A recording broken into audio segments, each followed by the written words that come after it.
يا مساء الفل. النهاردة هنعمل شوية بطاطس كده قرداحي زي ما بيقولوا، ومعاهم رز بالشعرية.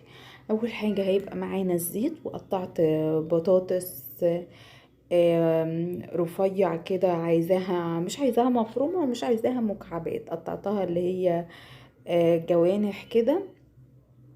وكنت مقطعه بقى معاها فلفل اهو زي ما انتوا شايفين، كنت مقطعه معاها فلفل رومي. لو عايزه فلفل حامي ممكن تحطي.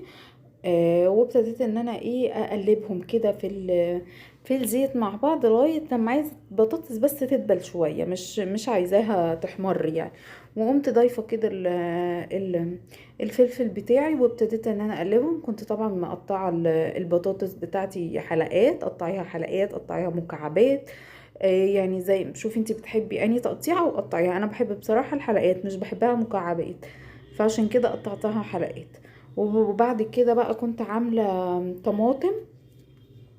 ابتديت ان انا احط بقى الطماطم، عاملين طبعا عصير طماطم. ابتديت ان انا احط عصير الطماطم بتاعي. ده حوالي تقريبا كان 5 طماطميات، يعني ما كانوش كتير. وابتديت ان انا اسيبهم احس ان هما كده ابتدوا يتسبكوا، مش عايزه برضو تتسبك قوي، عايزاه زي ما بيقولوا كده ني في ني. حطيت البطاطس بتاعتي بقى، وبعد كده حطي البهارات بتاعتك، ملح وفلفل. انا حطيت ملح وفلفل وكمون، وما حطيتش حاجه تاني. انت بقى حابه انك تحطي مرقه خضروات جاهزه او حاجه براحتك، مش حابه خلاص. انا حطيت كده المقدار بتاعي من البطاطس. وفي حله تانية قمت جايبه بقى برضو شويه زيت، او لو عندك سمنه نباتي. قمت عامله الرز بتاعي، اللي هو الرز بتاعنا العادي اللي عملناه قبل كده كتير قوي في القناه. وبعد كده ابتديت ان انا احط الشعريه. سبتها بقى لغايه لما تحمر كده زي ما انتوا شايفين، تبقى باللون الذهبي الحلو ده. وابتديت ان انا احط كميه الرز بتاعي. انا عملت كوبايتين رز.